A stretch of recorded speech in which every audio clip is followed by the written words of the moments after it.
Hello बच्चों, आज हम लोग इस पे स्पेशल स्कैम देखेंगे जो हमारा 2021 से 2022 के बीच में रिलीज़ किया गया है सीबीएसई द्वारा, जिसमें हम क्लास 10th एंड 12th के कैसे एग्ज़ाम होगा और सीबीएसई उन एग्ज़ाम्स का जो कंक्लूज़न है वो आपके रिज़ल्ट में कैसे इम्प्लांट करेंगे, इसके बारे में हम आज डिस्कस करेंगे।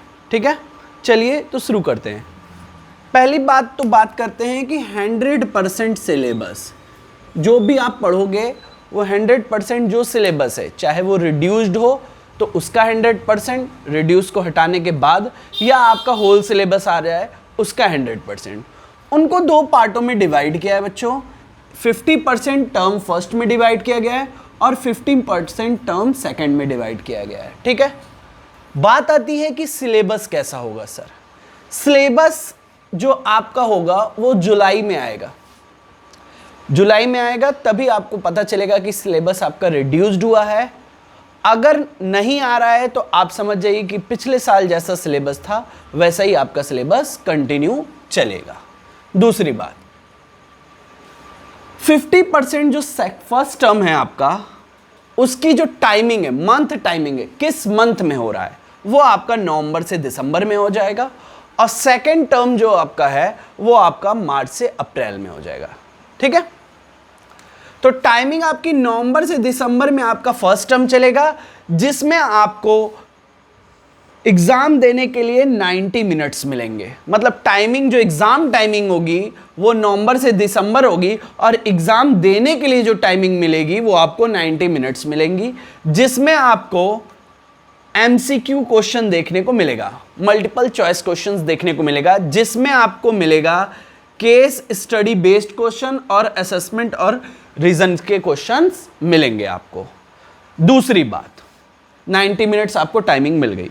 तीसरी बात क्या है, only from syllabus of first terms, केवल ये जो आपका जो इस टाइमिंग नवंबर से दिसंबर में हो रहा है, इसमें केवल फर्स्ट टर्म में जो सिलेबस है, फर्स्ट टर्म के जो सिलेबस हैं उन्हीं के क्वेश्चंस आपको देखने को मिलेंगे।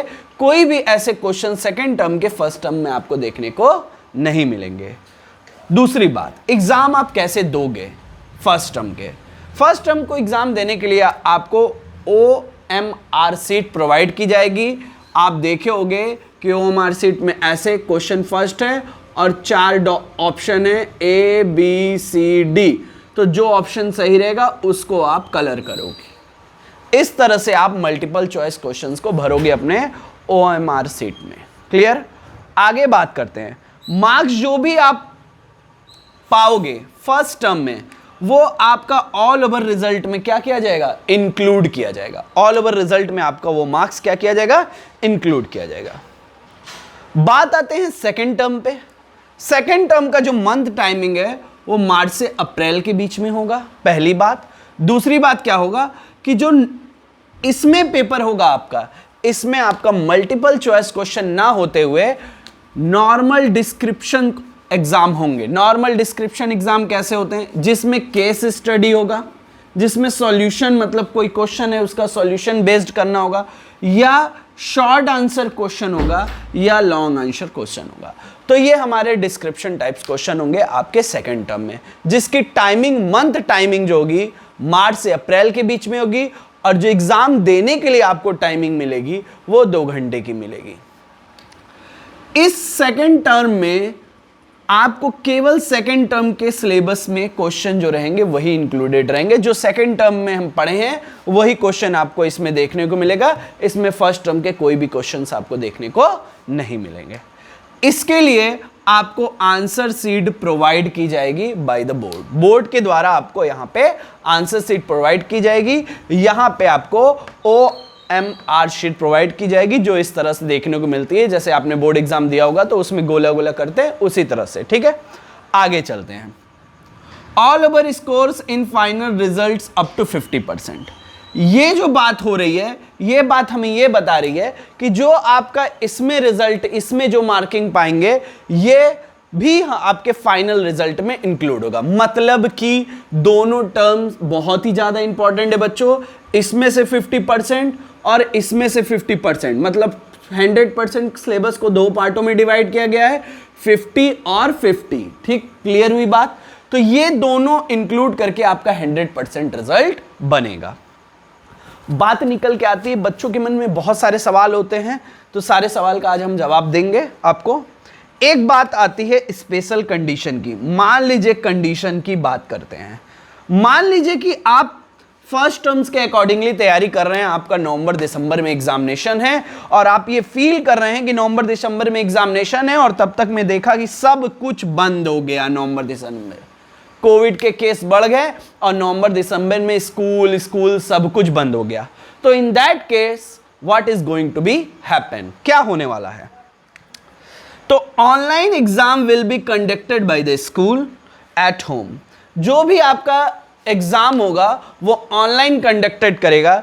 स्कूल या बोर्ड दोनों में से कोई भी उस चीज को कंडक्ट करा सकता है। तो आपका जो भी ऑनलाइन एग्जाम होगा वो स्कूल या बोर्ड द्वारा कंडक्ट कराया जाएगा।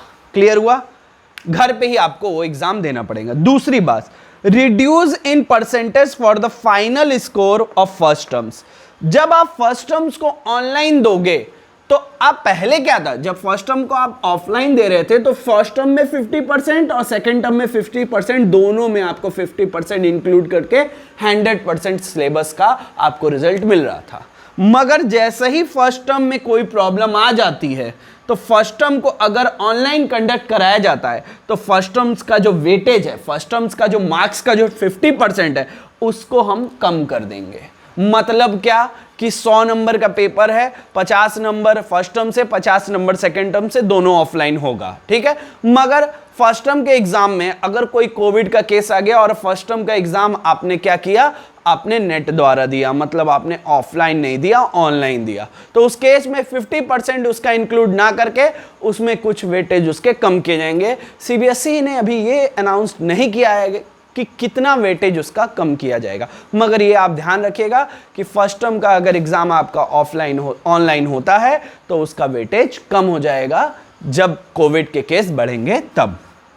बात आगे निकल के आती है, यहां पे अगर मान लीजिए कि स्पेशल कंडीशन यहां पे भी क्रिएट हो गई। स्पेशल कंडीशन तो आप सभी जानते हो कि मार्च और अप्रैल में बंद हो जाए। सेकेंड टर्म का है, फर्स्ट टर्म आपने ऑफलाइन दे दिया, सेकेंड टर्म आते आते सब कुछ क्लोज हो गया, तो सेकेंड टर्म में आप कैसे एग्जाम दोगे?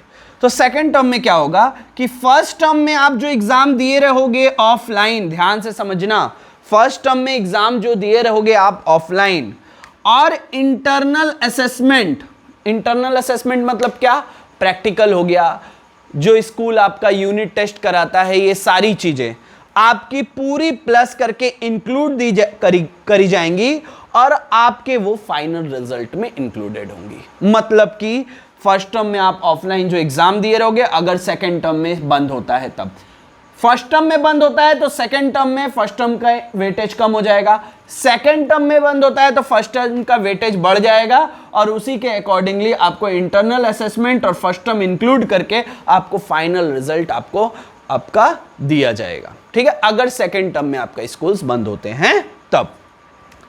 अब बात निकल के आती है कि सर फर्स्ट टर्म में भी कोरोना रहे और सेकेंड टर्म में भी कोरोना रहे, आखिर कोरोना तो कुछ करने देगा नहीं, मतलब फर्स्ट टर्म और सेकेंड टर्म दोनों में अगर कोरोना रहे तब कैसा केस बनेगा? उस केस में क्या होगा?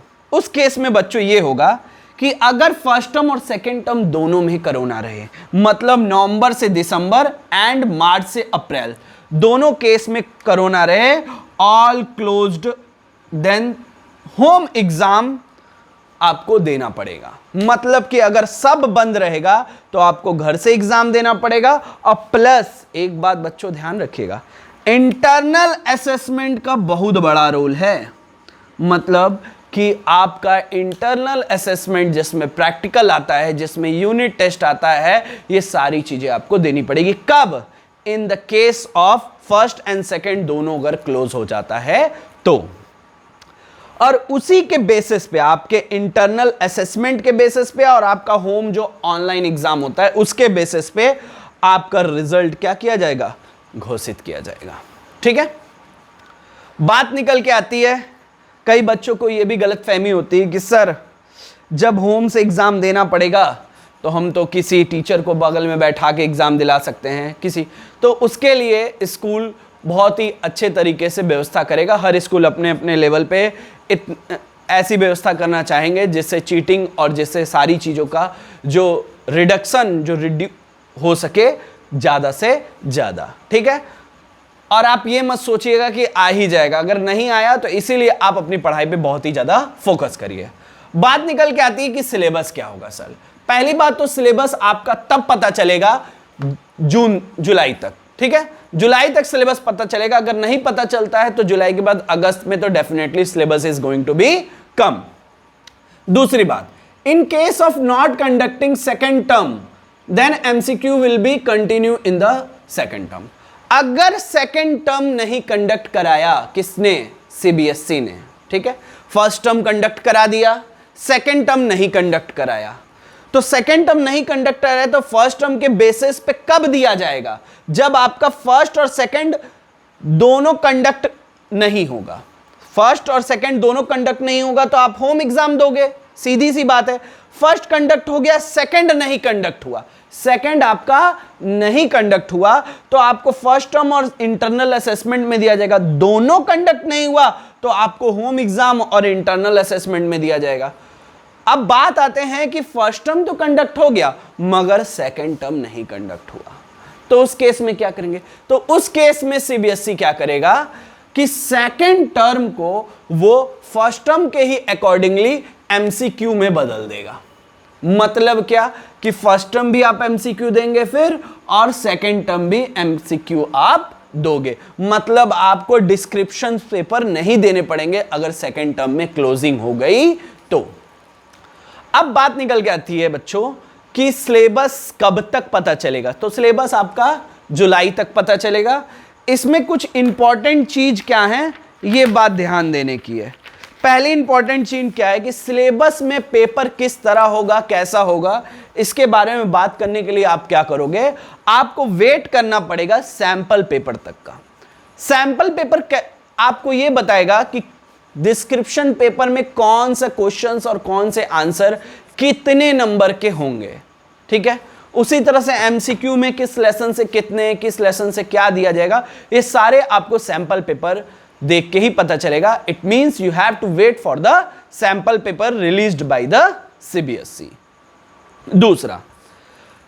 दूसरी बात यह है बच्चों की बहुत सारे बच्चे हम देख रहे हैं, चाहे हम जिस स्कूल में पढ़ाते हो या वो स्कूल हो, चाहे अन्य स्कूल हो, कोई भी स्कूल हो, बच्चे जो इंटरनल असेसमेंट को बहुत ही हल्के में ले रहे हैं, एग्जाम नहीं दे रहे हैं, उसको लाइटली ले रहे हैं। तो ये बात आपको ध्यान देनी है, आज नहीं तो कल आपको इंटरनल असेसमेंट देना ही पड़ेगा क्योंकि उसी के बेस्ड पे आपको नंबर मिलेंगे। सो आप ऐसा कोई भी क्वेश्चन, कोई भी पेपर अपने स्कूल का मत छोड़िए जो आपके स्कूल कंडक्ट करा रहा है, ठीक है, specially for the 10th and 12th। 9th और 11th के लिए भी यही हम बोलना चाहेंगे कि आप इंटरनल असेसमेंट के पेपर को मत मिस करिए। तीसरी बात आती है कि सर क्वेश्चंस डिस्क्रिप्शन नहीं होगा, इस केस में डिस्क्रिप्टिव नहीं होगा, इसमें एमसीक्यू हो गया, अगर इसमें एमसीक्यू हो गया तो हमको डिस्क्रिप्शन वाला पेपर पढ़ने की क्या जरूरत है, मतलब कि कोई आंसर को लिखने की क्या जरूरत है। आपको पूरा कॉन्सेप्ट अपना बिल्ड करना है क्योंकि आप ये जानते हो कि किसी पर्टिकुलर टॉपिक पे बहुत सारे ऑप्शनल क्वेश्चंस बन सकते हैं। तो आपको पढ़ाई अपनी उसी तरह से कंटिन्यू करनी है, बशर्ते क्वेश्चंस जो रहेंगे उनके पैटर्न बदल जाएंगे मगर concept should be same. So best of luck for your future examination और अपने पढ़ाई पे ध्यान दीजिए। If you have any problem related to the syllabus आप हमको कमेंट सेक्शन में पूछ सकते हैं। Thank you and have a nice day.